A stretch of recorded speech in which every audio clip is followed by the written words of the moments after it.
Pode ir gravando aqui que a gente já Grava começou. tudo, Já. pode falar eu falando que a galera tem que parar de espirrar nos outros. Vai, vamos lá. Não ele espirrou ali na dele, mas tem um cara, sentei na plateia, o cara sentou atrás de mim, tchof! Eu falei... Falei, não, irmão, você tá de brincadeira, você subiu a escada e você veio espirrar em mim. Você falou, não, gostei, eu vou espirrar na nuca daquele brother, ele não tem cabelo, é lá mesmo que eu vou espirrar. Tá aqui lá farontoga. Já começou e agora eu vou falar. Bora, meus amigos! Cara, é figura, vai ser massa esse bate-papo aqui com o Luiz, ele ainda vai dar a palestra ali no fórum. Mas, cara, que massa esse autoestima aí, esse carisma, como é isso aí? Como é que... Eu não sei, você que tá falando que tem essa autoestima e carisma, não sei o que, o pessoal que julga. Eu só tô aqui só batendo papo. Bom, prazer estar aqui com vocês. Acho que a ideia é a gente trocar uma ideia, falar um pouco sobre o futuro, falar sobre gestão, falar sobre negócio. Mas um prazer estar aqui, um prazer estar no fórum também. Massa. Como é? Você já teve no fórum ou é o primeiro seu? Não, primeira vez em 2018, se eu não me engano, foi presencial, né? Foi. 2018, 2019, sei lá. 2018 e 2019. Eu acho que em um 2020 deles, eu não lembro agora online. direito qual foi, me convidaram, eu não tinha agenda, e aí acabou não coincidindo.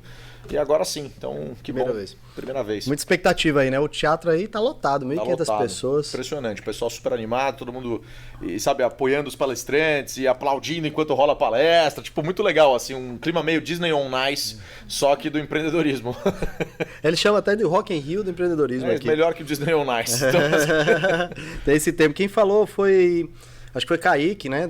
Da Chili Beans, ele teve que... Caíto. Cara, Caíto, né? Ele chegou, acho que foi no Arena das Dunas, né? Ele falou, cara, isso aqui é o Rock in Rio do empreendedorismo.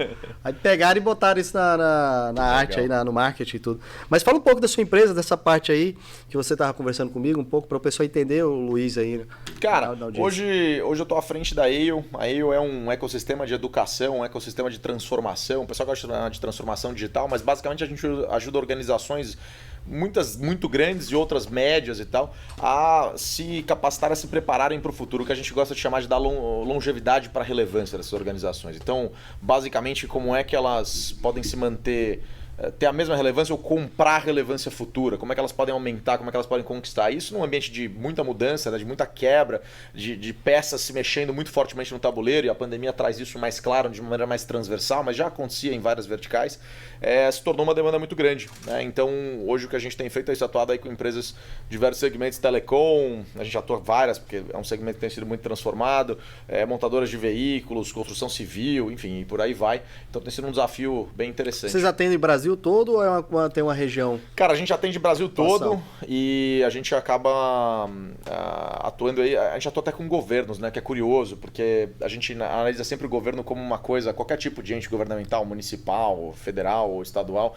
a gente analisa sempre como uma coisa muito estática, né, que sempre existiu, que vai continuar lá existindo e que é uma verdade absoluta da vida, mas governos também perdem relevância, também tem sua relevância sequestrada em alguns momentos, né?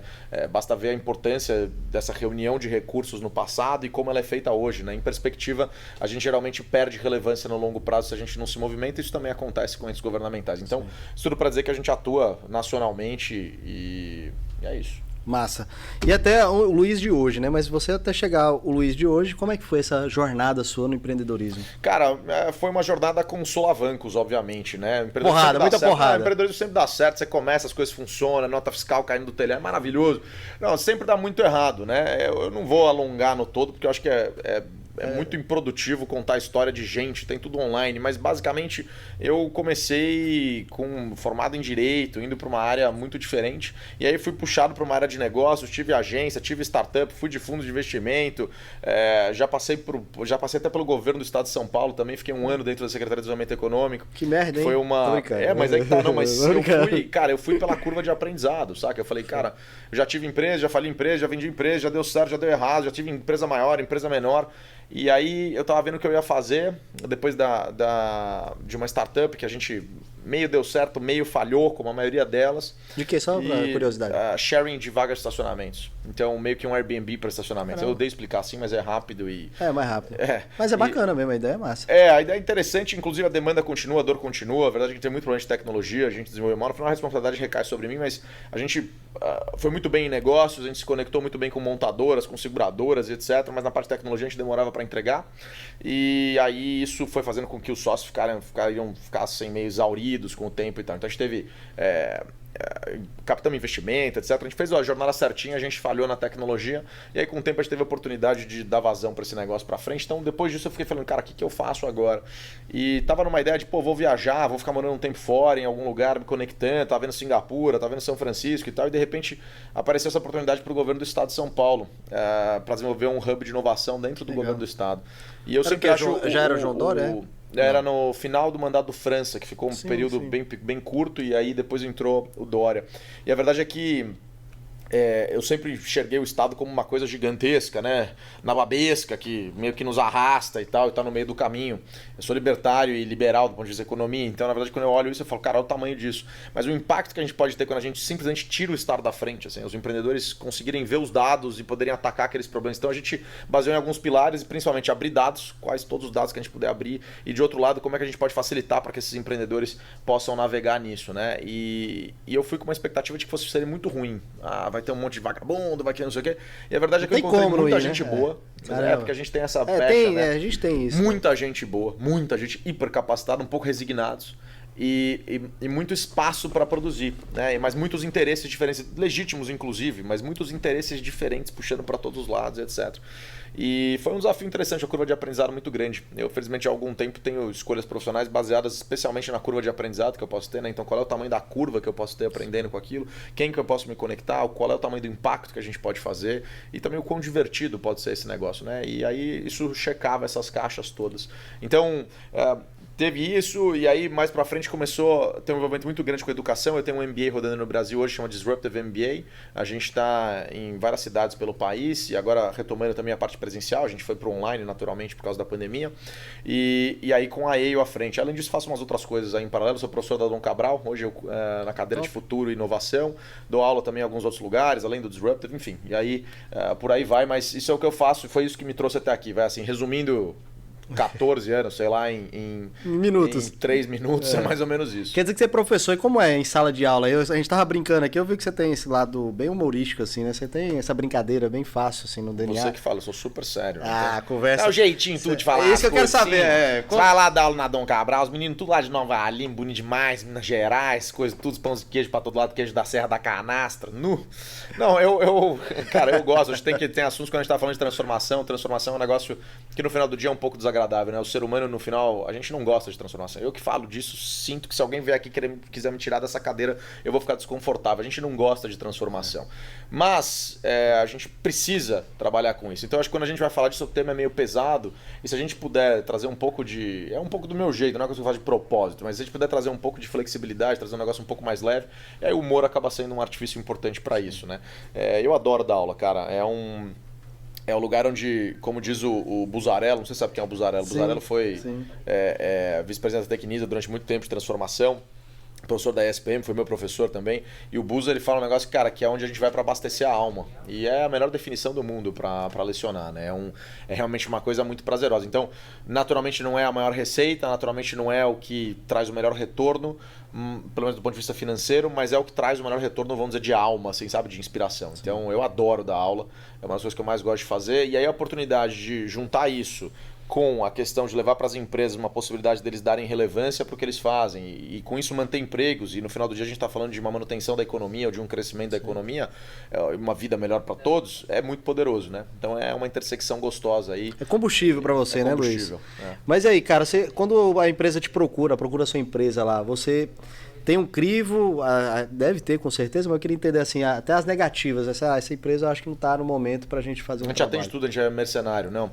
Na verdade é o seguinte, cara, o que a gente faz é o seguinte... Ótimo, Luiz. Eu sou mercenário, pô, eu quero ganhar dinheiro. Você que está assistindo a gente, pode contratar a gente, não importa o que você faz, não. Na verdade é o seguinte, a gente tenta olhar se a gente consegue de fato entregar e consegue ajudar essas empresas de alguma maneira. E a gente é muito tranquilo em entender que às vezes não é a nossa expertise. Tem coisas, por exemplo, que envolvem um desenvolvimento tecnológico muito profundo e aí não é muito pra gente. A gente vai direcionar esses caras para outras empresas, para uma The Bakery da vida, ou para... Enfim, tem N empresas, felizmente, eu acredito muito em networking, eu acho isso muito poderoso. Eu sei que o Jean, por exemplo, o pessoal do fórum tem isso muito forte também, o Lead mesmo como um todo, é um grupo voltado para networking. Eu acho que quanto mais você entrega no networking, quanto mais você traz isso, mais forte é, né? Os relacionamentos são muito mais fortes do que dinheiro. Dinheiro é commodity, querendo ou não, todo mundo tem acesso, a mais ou a menos, mas todo mundo tem. Agora, as portas que se abrem, eu já tive sócios aqui de Natal e a gente está marcando um monte de coisa aqui para amanhã, para não sei o que e tal. essas portas abertas são uma coisa que é difícil você conquistar esse valor, em que pese seja até fácil você perder isso. Então, eu olho muito para esse lado. Então, a gente é muito tranquilo em direcionar. Mas hoje a gente recebe demanda de empresas, como eu falei, de vários segmentos diferentes, porque as dores são parecidas. E como é que eu me desapego do meu modelo de negócio? Como é que eu equilibro para que a gente entenda que não tem que ter uma área de inovação? Porque senão você está falando para todo mundo da organização que os outros não têm que inovar. Só esses caras, vocês, fazem outra coisa. Quando, na verdade, a área de inovação ela só tem que ser quase um enabler, assim, uma área que permite às outras áreas inovar, né? Então ela cuida de cultura, ela cuida de processos, muito mais do que de inovação em si, né? Mas ela tem esse chapéu. Então, esse tipo de construção dentro das organizações é muito gostoso de poder fazer isso, em que pese bem desafiador. Porque você enfrenta ali, como diz o Charles, que é head de inovação do Banco Carrefour, você enfrenta anticorpos da organização. Você enfrenta pessoas que, não, às vezes não é de propósito, é o cara do mal, mas ele tá imerso numa coisa há 30 anos. E ele vive aquilo, ele acha que aquilo é o que funciona, e talvez até pode ser que seja. Mas a gente precisa transformar para conseguir dar a longevidade, inclusive até para honrar o que foi feito até então, né? O pessoal acha muito que a gente tá... vou matar tudo que eu fiz. Não, cara, pelo esforço que vocês tiveram lá atrás, isso ficou, mas a gente tem que continuar, né? Então, sendo meio estoico aí no negócio, a gente tem que agir no presente, né? Para poder, de fato, honrar o que veio para trás e também almejar o que vem pela frente. Então, só dá para fazer agora. Então, ficar preso no passado ou ficar também só olhando para o futuro não serve para nada. Verdade. Mas pra gente já finalizar, que é rápido aqui, eu não vou ficar preso aí até porque eu tenho que descer lá e fazer a palestra. Vou segurar você não, mas eu queria saber o seguinte, pode falar 1 ou 2 ou 3, os maiores cases que vocês tiveram lá, que passaram por você, que sempre tem esses cases aqui, que o cara, a curva gigante, né, que passa pela empresa de treinamento ou de consultoria, mas eu não queria assim de qualquer jeito não, eu queria que você falasse com sotaque aí de gaúcho, né, pra gente aí. Tu sabes que a gente pode falar todas as coisas, mas é importante que tu saiba que se for de Porto Alegre a gente fala bem rápido, parece que nunca vai terminar de falar assim, tal, com todo respeito aos meus amigos gaúchos, tal, mas é um sotaque, você pode zoar o meu sotaque paulistano, também não tem problema. Tu põe todas as coisas no porta-malas que tem aqui nessa sala e tu leva pra Serra, tu vai lá pra Bento. Ó, é o seguinte, o que é o negócio, cara? No final do dia, tem algumas empresas que eu não posso nem falar o que a gente fez. Sim. Existe uma série de restrições porque são um processo de transformação que às vezes envolve algumas demissões, envolve reorganização de áreas, etc. Mas posso dizer de um produto que a gente tem aplicado com diversas empresas, e eu posso dar algumas das áreas. A gente está aplicando, por exemplo, empresas que fazem peças de reposição automotiva, com empresa de telecom que cuida de televisão a cabo, vamos dizer assim, televisão por satélite. Eu não falei qual é, mas é meio fácil. Mas eu não falei qual é. A net. Não está treinando por satélite. Mas aí assim, eu só falei televisão por satélite. Se ele falou alguma coisa, a culpa é dele. Mas se você aí que está ouvindo ouviu, a culpa é de vocês. Mas não tem problema nenhum, no final do dia não é tão tenso assim, mas a gente está aplicando um programa chamado PDGA, que é o Programa de Desenvolvimento e Gestão da Ambidestria. E no final do dia, a ambidestria é basicamente equilibrar a receita presente com a relevância futura. Então, como é que você garante que a empresa continua rodando agora, mas que ela também conquista relevância lá na frente? Como é que ela aumenta a relevância, ou pelo menos ela mantém essa relevância? Sim. Porque não se enganem e não se equivoquem nisso. Essa relevância vai sendo sequestrada, né? As empresas vão perdendo durante um tempo. Nós, enquanto profissionais, vamos ficando menos relevantes. Por isso a gente precisa tal do reciclar e tudo mais, porque a gente vai perdendo. Então, como é que a gente garante que isso continua andando e como é que isso continua evoluindo? E aí eu não vou dizer que dá um resultado exponencial, né? Você está falando, por exemplo, uma startup, eventualmente pode ter um resultado exponencial, uma curva em J. Eu estava hoje de manhã lá em São Paulo e ontem entregando um projeto para a House que vem da Vitacom, um spin-off da Vitacom. E eles sim têm uma curva em J, e alguns modelos de negócio permitiram isso, mas a gente está falando de empresas que têm 200 anos, às vezes 150 anos, então a transformação deles é muito mais para continuarem gigantes e crescendo um pouquinho do que perder. Então eles não têm um crescimento exponencial, mas eles deixam de ter uma queda exponencial. Sim. Então é um pouco a curva ao contrário. E aí eu não vou dizer que é um mérito só nosso, porque naturalmente os times lá dentro têm que estar comprados, etc. A gente planta sementes, a gente capacita o pessoal, a gente conecta uma rede, e aí isso de fato tem o condão de talvez transformar. Então, para fechar, o nosso trabalho é muito mais dar uma probabilidade maior de sucesso do que efetivamente garantir alguma coisa. Isso é impossível. Mas a gente aumenta a chance de que aquela empresa continue viva no longo prazo. Massa demais. Eu perguntei isso, foi curioso. Eu tenho uma startup que eu comecei há 6 meses, que é de anúncios digitais. É uma experiência que eu tenho uma empresa que é a Oca, aqui em Natal, e muito tempo fazendo essa parte de anúncios, o pessoal pedindo, na pandemia eu fiz gratuitamente, educar os empresários. E a gente fez com a empresa de turismo, geralmente eu falo, mas eu não vou falar aqui, e ela aumentou 3x o faturamento dela. Legal. Foi bem massa mesmo, deu um impacto interessante. Lógico que o momento estava bem aquecido, as pessoas procurando turismo e a coisa deu uma bombada, ficou parecendo que a gente era milagroso. Mas não é, tem todo o processo. Então eu tenho esse... Não, cara, sabe marketing digital, antes da gente terminar, até porque realmente eu tenho que descer lá, mas Eu tive uma agência de marketing digital, a gente desenvolveu uma ferramenta para otimização, isso a gente está falando lá de 2013, 2012 e tal. Então, é um mercado que eu já conheci lá atrás e que certamente tem muito espaço. O marketing digital no Brasil ainda tem pouca gente fazendo e está crescendo isso. Então, naturalmente, tem bastante espaço para crescer e tomara que dê certo o startup aí. Não é fácil, não. É um desafio enorme, mas vale a pena até pelo aprendizado. Se der errado, você aprendeu, se der certo, aí você pega e compra o Teatro Riachuelo. Gostei. Cara, prazer, foi do caralho aí. Você é foda. Eu vou dar um jeito aqui, falar para os palestrantes esperar e eu vou lá assistir a palestra dele, viu? Vá que vai ser um prazer. Galera, obrigado, foi um prazer estar com vocês. Valeu. Curta aí, comenta, joga no grupo da galera, aquela grupo lá que fica brigando, você joga um conteúdo desse, pelo amor de Deus, né? Um abraço, galera. Valeu!